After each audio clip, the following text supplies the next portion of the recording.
Hope everyone's having a great Tuesday so far. I'll just introduce myself really quickly. My name is Lauren Halili. I'm a community engagement coordinator with the Collaborative of Native Nations for Climate Transformation and Stewardship, who's hosting the webinar today. I'm also joined by my colleagues, Sergio, Vanessa, and Paige with us today. And we're going to be sort of helping facilitate the entire webinar today, but we're super excited to kick things off in this extreme heat adaptation in Indigenous Communities virtual panel series. This is the first part of a three-part series, and we're going to be focusing on household/individual level solutions. And so before I move on, I just want to acknowledge everyone who's helped with putting this series together, especially this first iteration. We have all of our partner logos down below. So like I said, Connects is hosting this first one. We're joined here by CJ, Great Basin Tribal Alliance, Institute for Tribal Environmental Professionals, Climate Science Alliance, and the Public Health Alliance of Southern California. So we have a very exciting schedule today. We're going to kick things off by introducing Connects, as well as CJ, which is a former EPA Technical Assistance Center. There's been quite a few pivots there that we want to share with you all on how we're moving forward with that. And then we're going to jump into our panelist presentations and Q&A. We have a really exciting group of panelists here that are going to be highlighting different extreme heat adaptation strategies and solutions. So we're super excited that they're able to join us today. And then we're then going to be able to go into short breakout room discussions to talk with one another and have a space to share experiences as it relates to extreme heat adaptation on the household level. Lastly, we're going to close out with some resource sharing and next steps.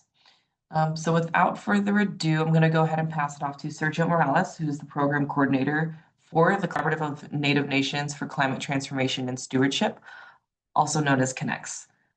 Stewardship, aka Connects. So a little bit of history on Connects. Connects was born basically out of a partnership and the brainchild of Megan Jennings at San Diego State University and Amber Paris at the Climate Science Alliance, along with some of the partners that you could see right there on our screen. And with that, when they came together to talk about this, they wanted to prioritize the needs for building resilience to climate change based off of our partners' projects, their different approaches, and the number of projects that they have. So back in 2022, there was an opportunity to expand this partnership and capacity building when the California legislature allocated funding for climate action research. This went to UCOP and was then transferred over to the Connects project. The Connects partnership alone is focused on working with tribal communities across Southern California, from what is now known as Santa Barbara to the Mexico border, and beyond that imaginary line that has split communities apart, and into the Arizona border, all the way up to the coast. Given our network and our collaboration and just history working together within the ancestral territories of tribal communities across Southern California, this proposal itself wanted to put that money and research into the hands of our tribal partners and tribal communities in order to envision a future where Indigenous stewardship plays a leading role in climate change instead of taking the back seat. And through this, there's still a lot of learning happening. So like Western science practices and academia have a long way to go in learning how to best work together. So that's why we connected with our partners, both tribal governments, universities, tribal serving nonprofit organizations, and tribal nonprofit organizations. These relationships allowed us to really bring forward and give equal valuation of knowledges and traditional stewardship practices and commitment to working together within mutual respect amongst all of our partners.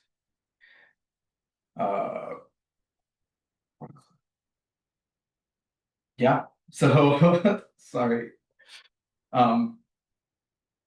Or was that? Yeah, so that's what we do here at Connects. It's just try to help build resilience to climate change within our network by providing support as best as we can. Awesome. Thanks so much, Sergio, for that overview. And if folks have any questions for Sergio or for Paige, who's going to be talking about CJ here soon, feel free to add that in the chat, and they're happy to answer any questions that we might have. But now I'm going to go ahead and pass it off to Paige, who's going to give us just a brief overview of CJ. Hello, everyone. My name is Paige Justin. I'm the program manager at CJ. Just to give you a brief introduction, we are a technical assistance center that's based at San Diego State University. And in addition to collaborating with Connects, we also support entities such as community-based organizations, tribes and tribal organizations, governments, municipalities, and so on. As Laura mentioned earlier, we're going through a few pivots. We are formally funded by an EPA grant, and right now we're currently working on securing additional funding so that we can support our full technical assistance menu, which includes services that are related to brownfields, environmental health and quality, sustainable energy, and so on.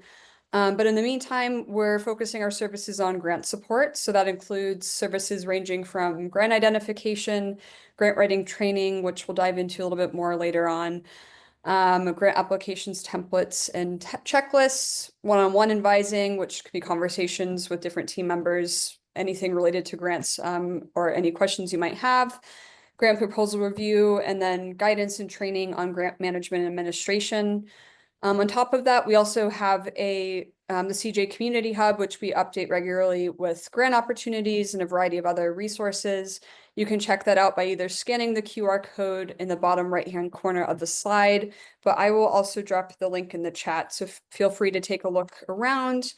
And yeah, if you have any other questions, would like to learn a little bit more, feel free to contact us. You can either send us an email at the email up on the screen or leave a voicemail at that phone number. I will also include those in the chat as well.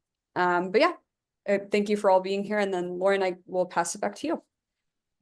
Awesome. Thanks so much, Paige. Yeah, like Paige said, if you have any questions specifically on CJ, the contact information is on the screen. Or I'm sure Paige or Sergio, if you have any questions on either of those, they're happy to answer anything in the chat. But we'll also have time at the end of this webinar as well for additional questions. With that, and in the interest of time, we're going to go ahead and jump right into our panel presentation and discussion. So up first, we have Patrick Herbane, an epidemiologist at Desert Research Institute. So Patrick, I'll go ahead and pass it off to you. And I know you're going to be sharing your own screen, so I'm going to go ahead and stop sharing.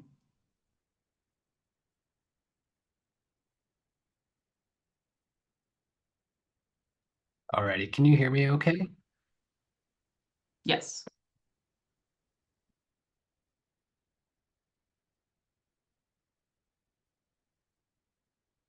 Oh my goodness, one moment. There's a permission issue.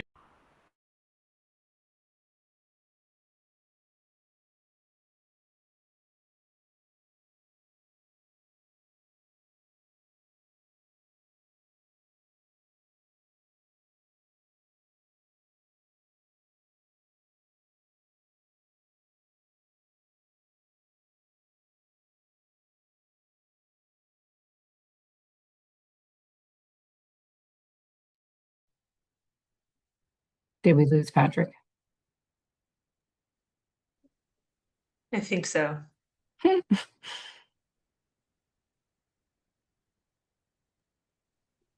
Well, Lauren, do you want to just pivot to the second panelist and we can come back when Patrick's able to hop back on? Oh, there he is. I just came back in the waiting room, so we'll see. Okay, sorry about that. My Zoom crashed on me. Alrighty. There we go. Sorry about that. All right. Okay. So hi, everybody. My name is Patrick Herbane. I'm an epidemiologist. I studied a lot of chronic disease and disease outcomes during my doctorate degree. So it was a great privilege to be able to bring this to you today. One of the things I do look at is heat and heat outcomes. And this is something that a lot of people are really worried about, especially as things, kind of start to get more warm, and that acute impact on our bodies can make such a big impact. So I'm going to touch on what we can kind of do and things to realize around the household. So how do you interact with your friends, your colleagues, and also see some warning signs and show you, just because I am an epidemiologist, some fancy little numbers that I'm a dork for. So I titled this one, Understanding and Mitigating Heat Effects in the Household.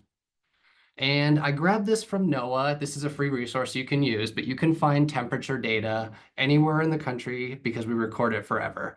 And I remember last year, actually, I went out in my garden and I was uncomfortable at about 8 in the morning because it was one of those days in the middle of summer that was going to get hot. And I'm pretty sure we all know what it's like when it gets hot. It's not fun. And I put this little red bar here because I can actually remember a couple of weeks when I was uncomfortable every morning, every midday, and every end of the day and trying to sleep. And it was really hard to cool down. And 106 is a little too hot. And I always like to highlight that we know, of course, it's summer, it gets hot, we're in the desert, it's dry. But there's something to, always keep in the back of your mind, and it's, why does it matter? And just as a nation, we have a lot of health issues going on. We have a lot of chronic disease prevalence. We have really odd acute health outcomes, and things kind of just affect us different. We have kind of a different infrastructure compared to other countries dealing with heat. And if you have something going on, it changes how you respond to your environment. So I pulled this because we know we're getting warmer. And Washoe County, which is where I'm located, is one of those areas that's actually the most concerning because we're getting warmer faster than we thought we would, and we're getting warming up faster than other places are. In fact, we're getting warm so fast that we were actually chosen for our urban heat islands, which is, not only are we considering things like the temperature today, but we're also considering the infrastructure. And Nevada is one of those places where we have a lot of blacktops and buildings, and it's a desert, right? So we don't get a lot of that tree canopy that can really help mitigate the effect of heat. So our body is going to be working hard to keep us happy, keep us healthy, and keep us alive. And as you're going through, looking around at your friends, your family, or even yourself, something I wanted to bring is education on how heat affects our body. And you have this wonderful thing called the immune system and thermal regulation and all these chemical pathways and physiological responses to heat. But as you start to go through more heat, or it starts to get too hot, your body starts to enter into heat illness. And heat illness kind of has two stages. And if you go to any physiologist or medical doctor, they'll tell you, oh, there's all these complicated, and it is true, there's more to it. But in general, something I always like to bring home is the difference between heat exhaustion and heat strokes. And a lot of people, I'm pretty sure, have dealt with heat exhaustion. And it's your body's sweating. You get red and hot in the face because you're vasodilating. You're displacing heat from inside your body. You're using evapotranspiration, which is when you sweat and it carries that heat right out of your body. It's funny we're talking about heat today because it was freezing here today. It snowed. But heat exhaustion is common. And there's some signs that you're going to notice, not just in you, but around your family. And I'm going to show you some ways you can deal with that. But I want to highlight the difference between something that's really serious that we have a lot of problems with, particularly in Nevada, but on the West Coast and the Southwest. And that is the heat stroke. So heat strokes are life-threatening. There's no such thing as a safe stroke. There's no such thing as a just okay heat stroke either. They are potentially fatal, and they can permanently cause disability. So they're always bad. So some early warning signs for heat exhaustion, I'm sure we all are aware of, right? We feel kind of funny in our chest, right? And that's because we're vasodilating. We're trying to expel heat, literally heat, just energy out of our body. And that can cause some issues with hypotension. Your blood pressure has to drop to do that. And to do that, your heart has to pump just a little harder, right? Because you're pumping blood at 180 miles an hour. So you got to breathe a little harder to help displace that heat. And it can give you kind of like that cooling chill on your skin. You know, sometimes when it's hot, you feel a little chill. Okay, so these are early warning signs of heat exhaustion, and they can really facilitate things like fatigue and dizziness, and sometimes you just can't remember that important word. You know, you're a little confused. So this is your body starting to become taxed. You're using your water and your salts, right?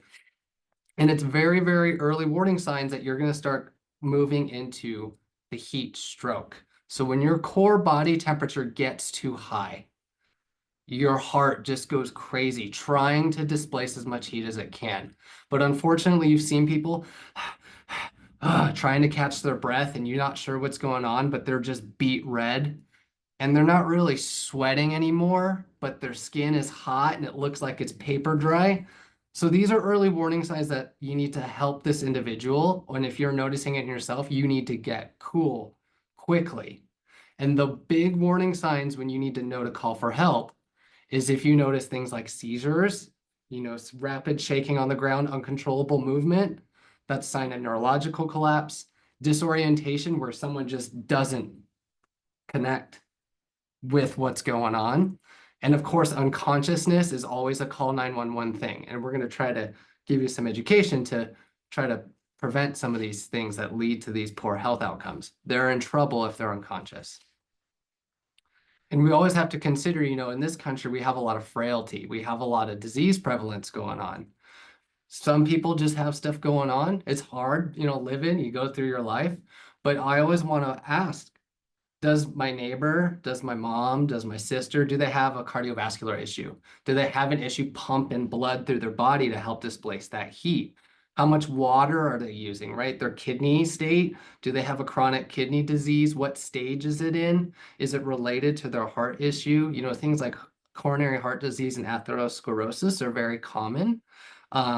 Neurological taxing, you know, it takes a lot of water to keep your brain cool. And your brain is connected to every cell in your body, and you are constantly sending signals to cool the body using your brain. So does someone have a nervous system issue? Do they have like an early onset dementia? You know, that happens in our older friends and family, our elders, our neighbors. Do they have a pulmonary condition, something like asthma or COPD? You know, it's already hard to breathe if you have, excuse me, asthma, which I do because it was a little dusty in my office.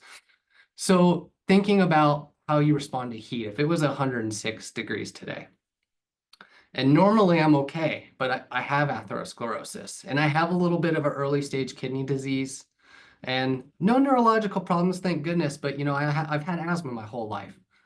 There's very different between how I would handle 106 degrees and someone who's healthy, who is also able to succumb to heat also. And this is one of those things a lot of people don't realize is like how heat can impact us. And here's a fun little number thing because I'm an epidemiologist and I just love charts and numbers and I know they're so boring, y'all. But this is important. 106 degrees was that high temperature I showed earlier. And sure enough, that was the peak for hospitalizations just in Washoe County. So just Washoe County, that's Reno Sparks area. It doesn't include Las Vegas and Ely and Elko and going down to San Diego, I'm sure, goodness, with the humidity, right? We had over 3,000 hospitalizations just in a 3-month span in Washoe County. That is a lot of people. That's about 1 in 100 for the people here. Had to go to the hospital because the heat was impacting them so much. So if you know 100 people, laws and numbers is one of those folks had to go to the hospital last year because it got too hot for them. They couldn't handle it, which is a lot. So your body is a wonderful thing. Nature designed it in a way to deal with the environment, right? Whether it's cold or hot. So your body deals with it with heavy sweating. We all know it's hot and uncomfortable and gosh, I'm just gross. Normal, but you know when someone's probably sweating more than they probably should, right? So heavy sweating, they're profuse. Those apocrine glands are just releasing tons of liquid and salt. And as they deplete their liquids and their salt, they become weak. You know, it's hard to lift things when it's too hot. They become tired. They get a little dizzy. You see someone grab their foreheads because they just have that headache. These are early signs of dehydration. It happens very, very fast. Nausea, is a very important thing to watch for, not just in yourself, but people around you. If they say, oh, it's just so hot, I don't feel good. I kind of feel like I'm gonna throw up. Big red flag that they're succumbing to the heat. It's heat exhaustion. And cramping is a good warning sign too. If you're cramping a lot, it means your salt balance is off. So if you have a heart condition, lung condition, neurological condition, you're being taxed extra, right? Extreme warning signs of heat. If your body temperature is over 100, it's not a good sign. But when you hit 104 specifically, this can start causing organ failure. So imagine someone with a heart disease who's over 104. They're in trouble. Get them to a hospital as soon as you can. Take their temperature on a hot day. And if they're at 104, call 911. They need to go quick, right? And what this happens at this temperature, it's almost everybody. They're going to be confused. They're going to be slurring their speech a little, you know, kind of like that. They'll slur their speech. And it's because their brain's overheated. Their neurological system is too taxed. They don't have enough water and salt to function anymore. Some people can have total neurological collapse. They'll have a seizure and it's very scary. Do your best to stay calm. Remember to breathe. And if you notice it's hot and your friend is not sweating at all and they are pink as can be, their cooling system, their ability to thermoregulate has really plummeted. And as always, if they're unconscious, you need to get them into an ambulance as fast as you can. And when we have issues with ambulance response times because of our infrastructure, right? Sometimes they can take an hour, maybe more. There are some things you can do, both preventative and active, until the ambulance can get there. So prevention is the key, right? We got a little green fire here because drinking water is incredibly important. I always carry a thermal flask with me because I get too hot too easily, but I always like to emphasize avoiding sugary drinks, especially soda and alcohol and juices. Sometimes there's hidden stimulants, caffeine. They can make your heart pump faster and they can cause you to become taxed, right? So if your friend is having an extra large cup of sugary coffee and it's 106, kind of pay attention and budge them to drink water, and maybe don't wear your winter coat. I have a grandmother who always wears a coat during summer. I can't get her to take that gosh darn thing off, but try to get her to maybe wear the linen thing. It's a little more loose so you can radiate that heat out and have some airflow. Light colored, right? Because you reflect light if you have something light, and that will help you from absorbing the radiation from the sun. Because we know it's different in the shade, right? It feels good in the shade when you have a wind chill. In the sun, you're burning up. And I'm going to emphasize this one more time. Avoid the soda, the juice, and the alcohol. It's so important to not have insulin spikes. You need your energy to cool. So if you're trying to fix glucose into your cells, it's a little harder. Heat exhaustion, get them into a cool spot, lay them down, elevate the legs. That will help with the lymphatic drainage. And I'm going to show you a cool little chart. This is where you want to cool people down very, very quickly. The neck, the armpit, and this part of the groin, right? Because we're trying to save our friend's life. We're trying to save mom, our sister, our brother, our sister. Even if you have a wet towel, get it under there and get it quick. And this will help keep them cool if they're having an issue. And this is a cool little resource. There's tons of them out there, but I like this one. So thank you, Canada. So if someone's having a heat stroke, they're unconscious and you called 911, right? Good job. You call 911, take a deep breath because you have more work to do. You need to get them cool as fast as you can. Remember the neck, the armpits, and the groin. And if they're unconscious, turn them to their side to help them breathe while you cool them down. And this might prevent mortality because that's the worst thing, right? The other thing we can do for prevention is I love emergency preparedness because I'm a dork. That's just what I do. I always carry my thermoflask with me and I add a little bit of salt when it's hot. Squirt guns, because in Nevada, it's very arid.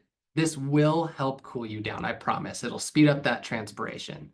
If you have those little ice pack, those little jelly things, and you can pack them in a cooler in a lunchbox, you're going picnicking, you're going hiking, bring one. Might save your life. I'm also a big advocate of the buddy system. Tell someone when you're going when it's 106. If you're going outside for 30 minutes, let someone know. The other one that's important is we need to check our elders. I always check on my grandparents and I check on my brother and sister when it's hot because I Don't want them to suffer from heat exhaustion, because heat exhaustion or heat strokes can last quite a while, right? So Nevada, hot, we're getting warmer. We have a frail population. It's important to keep us healthy and safe from the heat.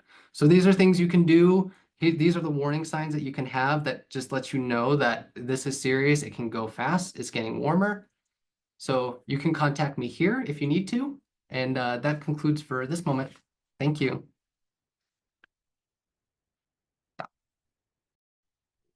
Awesome. Thank you so much, Patrick. Really appreciate that.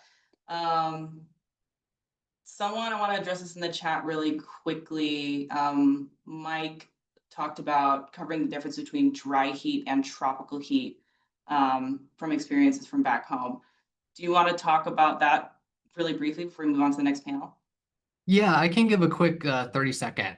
Thank you for that, Mike. So dry heat's great because you can evapotranspirate, right? Your body will release liquid to literally carry that heat off with you.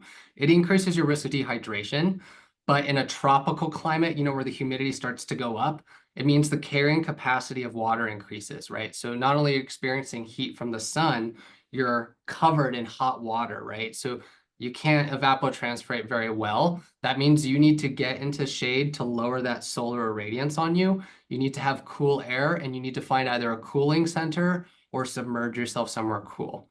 Hypervolemia is the condition. You can't cool down because it's too hot and too humid. I think the World Cup was a great example when they were building that stadium right on the equator. It's hot, it's humid, and unfortunately a lot of folks did perish. So that's kind of a quick response to that. So it is different. You can handle it better when it's drier. You can handle it when it's humid, but know those warning signs, right? Nausea, fatigue, cramping, those kinds of things. They add up fast. Awesome. Thanks so much, Patrick. Let me bring up our slides again.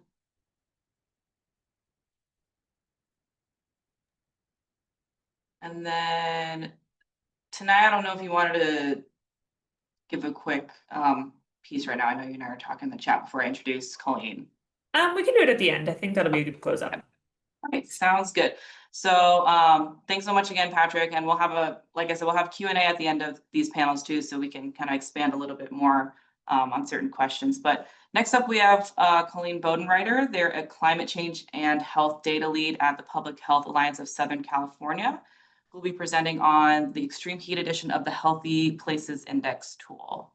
So Colleen, I'll pass it to you. Thanks, Lauren. Yeah, so I'll be talking about the California-based tool called the Healthy Places Index Extreme Heat Edition. And I just put a little QR code up here before I do a demo of the tool, just in case you want to check it out. Or yeah, Paige just put the link in the chat. Yeah, I'll go ahead and share my screen. Let's see. All right. So Patrick mentioned that things were going to get a lot hotter, and talk through the potential consequences of it. I'm going to shift the conversation a little bit more upstream and talk about a California-based tool that can help you visualize and understand exactly how hot it might get, and go through resources that are available in California that could help improve your household's ability to be resilient to extreme heat. So the tool is called the Healthy Places Index Extreme Heat Edition.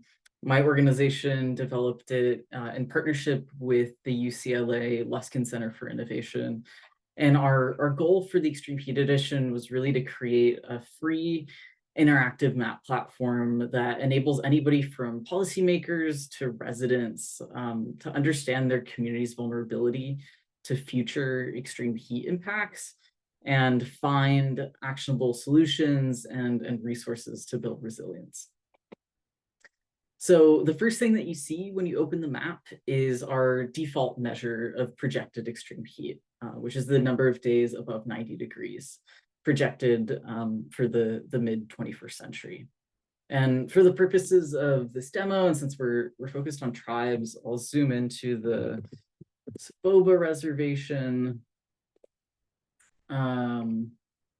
which is in Riverside. It's an area that experiences a lot of extreme heat every summer.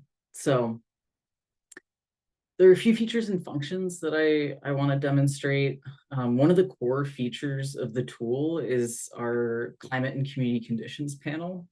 And essentially, when you click on a community, the climate and community details panel gives you a really easy overview of numerous measures of extreme heat, population vulnerability, and different community resilience characteristics. So you can see the exact number of days above 90 degrees that are expected in your community during mid-century. And so we can see that Saboba is projected to experience 153 days above 90 degrees, which is 42% of the year. That's a long time to be that hot. The second thing that you see if you scroll down is the Healthy Places Index score for the community. And if you're not familiar with the Healthy Places Index, it's an index that combines measures of economic, environmental, social, and neighborhood well-being. And it lets you know basically how healthy the local community conditions are, with blue being less healthy and green being more healthy. And finally, if you scroll down, you can investigate all the individual indicators that affect heat vulnerability. So that includes all the different heat exposure measures that we have available on the map. And that includes the number of days on 100 degrees, the number of days above 100 degrees for mid and late 21st century, the number of days above 90 degrees for mid and late 21st century, and then the number of extreme heat days above the historical baseline for, again, mid and late 21st century. You can also view place-based economic indicators. So things related to poverty. So that's huge because it might impact whether or not you might have AC, but you may not be able to turn it on due to energy insecurity or economic insecurity. You can look at different environmental variables like air quality. That's also really important because extreme heat can impact and make air quality worse, especially ozone. So that's something that you want to pay attention to, and that might influence the different ways you might adapt to extreme heat when you're planning for it. You can see different things like tree canopy, the different number of parks in your community, etc. In terms of our place-based indicators, you can also see information about the housing stock in your community. So homes built before 1940 and mobile homes, RVs, those tend to have notably poor insulation standards. And so that also influences your ability to stay cool in the summer. In addition to kind of place-based indicators, we have population indicators that are really helpful. So you can find information on the number of people in your community that have sensitive health conditions that might be impacted by extreme heat. So that includes asthma, diabetes, cardiovascular disease. It also includes age-based populations. So older adults and young children tend to have greater vulnerability to extreme heat. Their immune systems and their bodies are just less adapted to it. So it's more dangerous for them. And then finally, you can find information about the racial and ethnic composition of your community at the bottom. So that's the climate and community details panel. it's really helpful because just in one place you can see how hot it's projected to get in your community, and you can see which factors might influence your ability to be resilient to extreme heat. And that kind of leads me to the second feature I want to demonstrate, which is the resources to address extreme heat feature. So you can access that by clicking on this tools panel and clicking on resources to address extreme heat. And this feature works by allowing you to identify the different programs and funding opportunities that are available to address extreme heat in your community. And all this happens like directly within the tool.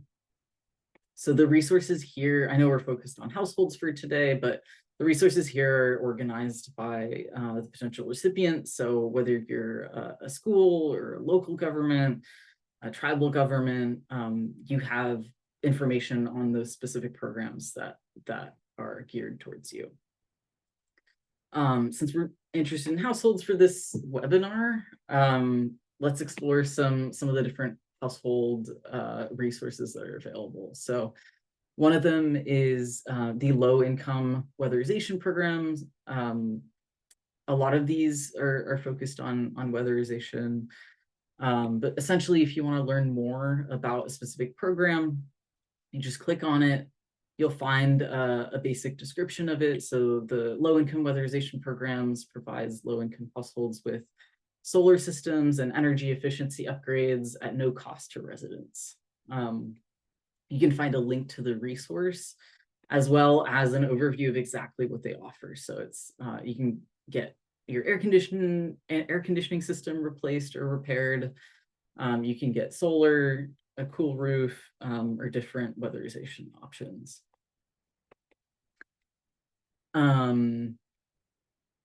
Another option is the low-income home energy assistance program. That provides assistance to eligible low-income households to help them manage and meet their immediate home heating and cooling needs. And so it can provide you with utility financial assistance, AC replacement and repair, and weatherization. And these links will take you to a description of the resource and how to access it. All right. I just realized I didn't keep time at all, so I'm not sure how long I've been talking. But yeah, there's numerous different resources here available for households. Again, a lot of them focus on solar, home weatherization, improving energy efficiency of appliances, and helping with utility costs. Because again, if you have an air conditioning system but you can't run it, it's not going to do you very much good to keep you safe. I think that's it for my demo of the tool. We have a bunch of other useful features and functions in the tool that might be helpful for city planners and things like that. But I did also want to mention that we got a grant to work with the Palo Band of Mission Indians in Southern California and in San Diego County to work with tribes to develop and add to the Extreme Heat Edition a tool that'll help tribes understand their vulnerability and different adaptation solutions for extreme heat. So that's something I'm happy to talk more about in any Q&A, but that's some really exciting work that we're doing in SoCal. And I'll stop there. Awesome. Thanks so much, Colleen. I think you're doing great on time, so no worries there. Don't see any questions in the chat, but we are going to have time for a Q&A at the end. Oh, Pam just asked, are these resources specific to California? Yeah, so all these resources are specific to California. They're all California state-based resources as well. We didn't include local or county-based resources or city-based resources in that. And one addition regarding some of the resources to address extreme heat that Colleen covered. A number of them are through like federal funding. So there are likely counterparts in other states available, especially for things like LIHEAP and the weatherization program. I included the link in the chat that's specific for California. But I can, if you have specific query for another state or another thing, I may be able to drop the link for that as well if you're and I am where you're from. Awesome. Thanks so much, Savannah, for highlighting that. I was going to ask you to do that also. So awesome. And then we'll also do a follow-up email to all the attendees here with resources and links and all that good stuff. But now moving on to our last panelist. So we have Mansell Nelson, who's a program manager at the Institute for Tribal Environmental Professionals, or ITEP, doing work with indoor air quality in tribal communities and tribal environmental education programming. So I'll pass it off to you, Mansell. Thank you. Next slide, please. So my assignment is to talk a little bit about filtering and then most importantly, cooling the air. So next slide, please. A little bit about myself. As they've already mentioned, I'm a program manager at ITEP. My academic background is as a chemical engineer, and in addition to providing technical assistance at ITEP, I instruct several of our courses. Next slide, please. So one of the things that's going to be happening the same time as we're concerned about heat events is wildfire. So I know that there's been a lot of discussions about response to wildfires, but I wanted to make sure that people are thinking about preparation for a wildfire event, and predominantly for the indoor environment, that means some kind of filtration device. The diagram shown here is on the EPA website. The link is in the next slide.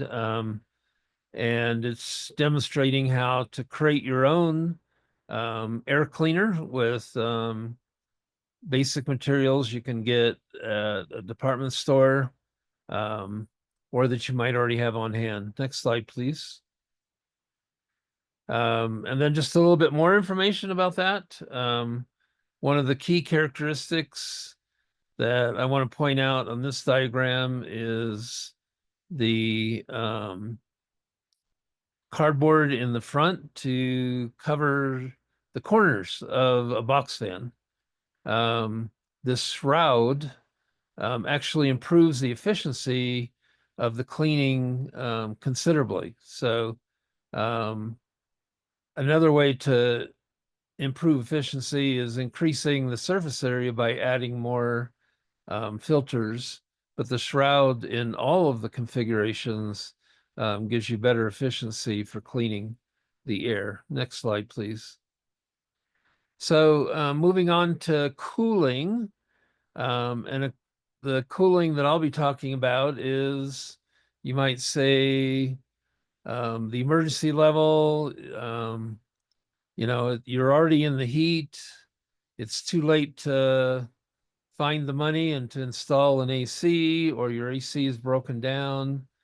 Can you create your own air conditioner?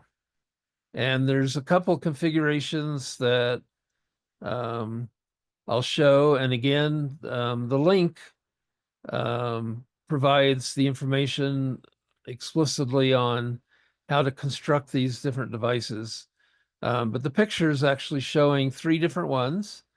All of them involve the use basically of ice. And the basic idea is blowing air through the ice to cool it. And it's not going to cool a whole house or even a whole room, but it might provide some cooling for you sitting in a chair with the device pointed at you. The one with the copper coil is a little bit more investment and preparation, but it's an interesting one where you see the white container behind the coil that's full of ice and water. And then you pump, it has to have a pump, and you pump the cold water through the coil and you blow air through. And of course, it provides some level of cooling. None of these are a replacement for an AC or a heat pump, but they might be an inexpensive response for temporary relief that you might need in your home. Next slide, please. Now, this variation only works in low humidity. So we've already had some discussions about high humidity and low humidity. And a term for this is sometimes used as a swamp cooler. Another term is an evaporative cooler, but this involves blowing air through a wet material. And the evaporation of the moisture then provides the cooling action. It's similar to what's happening when you evaporate the sweat off of your skin, providing you cooling. And so there's lots of different ways to construct this, but typically it involves a fan, some kind of container, and then some kind of cloth or other media, could even be straw or something like that, to blow the air through. Now, this is actually a smaller version of, you can get commercial evaporative coolers that are basically big boxes with some kind of material that can be wetted and blow air through. But emphasizing these will only work in low humidity situations. Once you get above a certain humidity, pumping in more moisture is actually counterproductive and can actually make it more uncomfortable for you. So this is a limited use, again, more of an emergency or home level device. So next slide, please.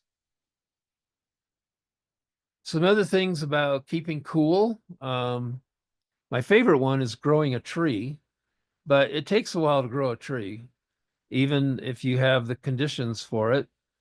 I've been living in my home for over 25 years, and we started growing trees along our south side of our house about 20 years ago. And now we have great shade on the south side of the house that really helps cool down, and it happens to be our bedroom. So it's nice to be able to cool down that part of the house. A lot of this on your house is dependent on your climate. But basically there's things you can do besides putting in an AC that you might not be able to afford, or that you didn't do it and it's too late. Shading the windows, particularly from the outside, but also even from the inside, by pulling curtains and things over the window, or on the outside, providing some kind of shade structure so the sun is not going through the window, and that will dramatically reduce the heat loading on your house. One I didn't list, but that could also be fun, is paint your house white, or at least a light color, because that will reflect a lot more heat off of your house.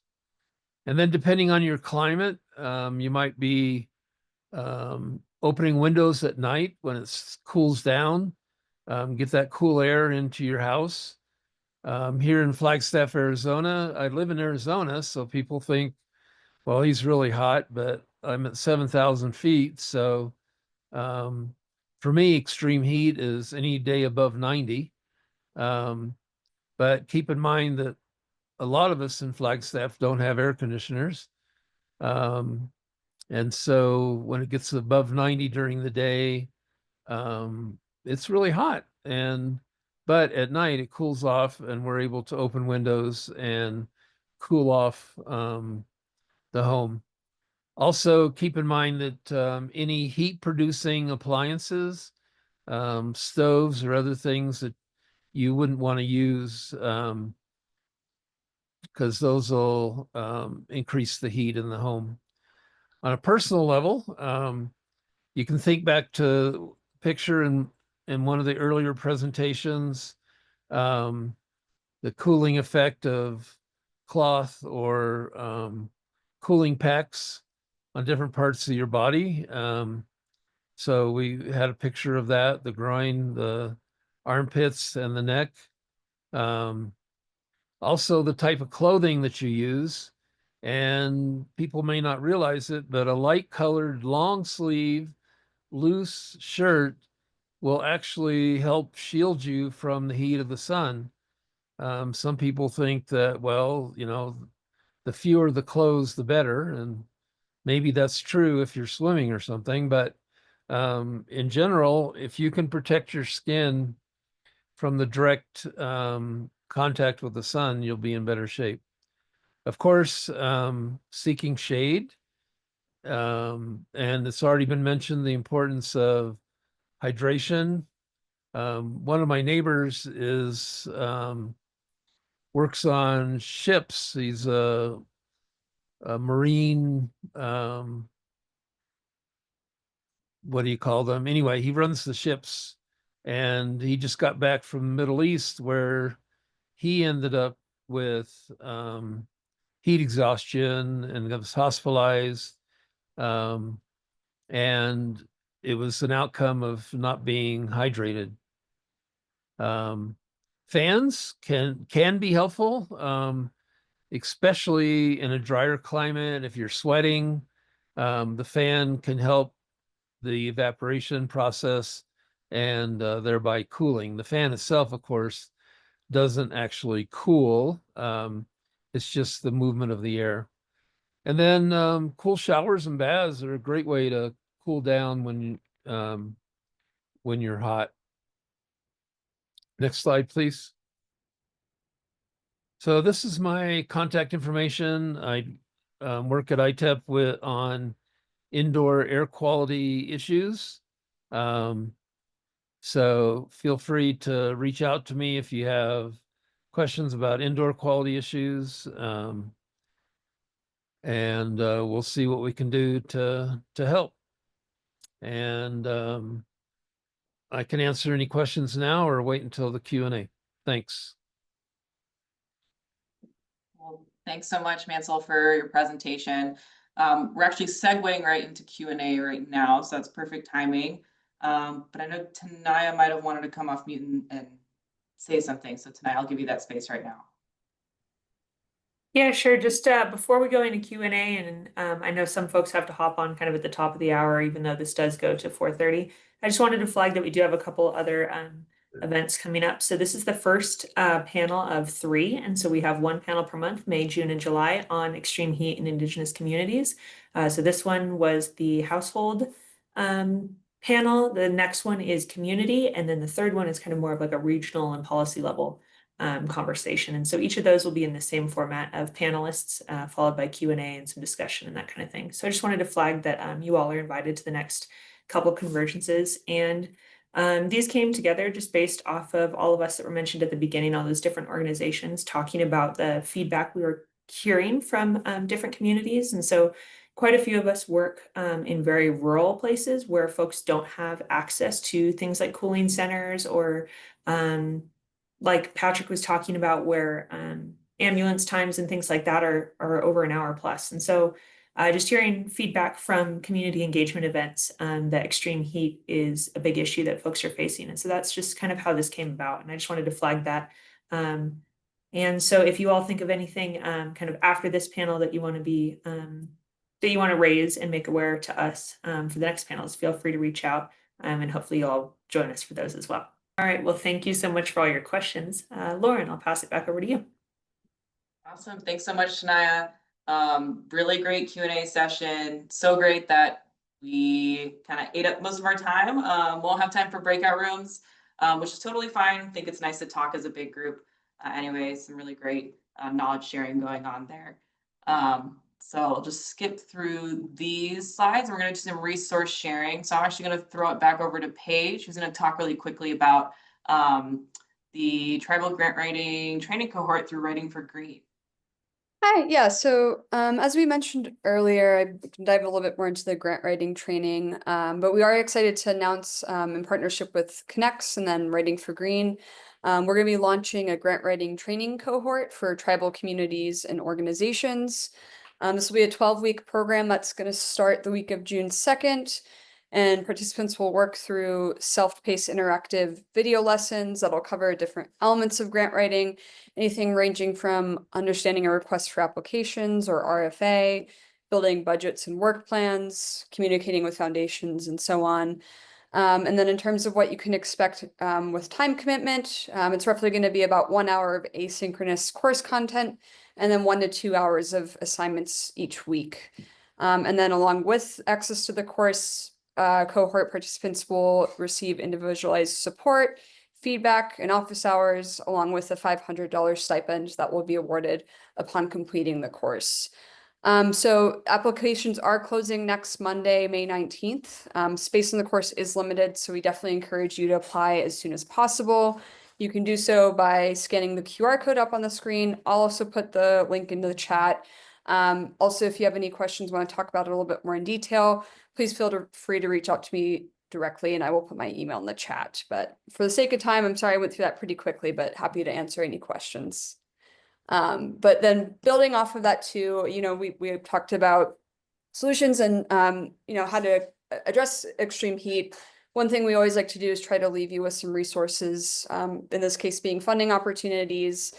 The first one that we'd like to share is from the Robert Wood Foundation, which will fund research to advance racial and Indigenous health equity. The awards will support community priorities and expertise to advance upstream solutions to racial and Indigenous health equity. To note, lead applicant organizations must be community-based and have a strong track record of racial and/or Indigenous health equity work.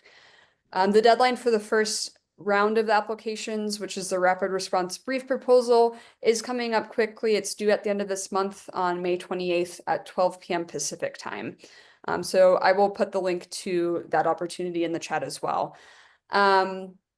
Going on to the next one, this is a forecasted opportunity from the California Governor's Office of Land Use and Climate Innovation. It's known as the Extreme Heat and Community Resilience Plan, which funds and supports local, regional, and tribal efforts to reduce the impacts of extreme heat, specifically in California. And this program coordinates with the state's efforts to address extreme heat along with the urban heat island effect. So as I mentioned, it is forecasted. The next round of funding is projected to be released in September. So stay tuned for updates. I'll put the link to signing up for their newsletter as well, so you can receive updates on upcoming opportunities from this program.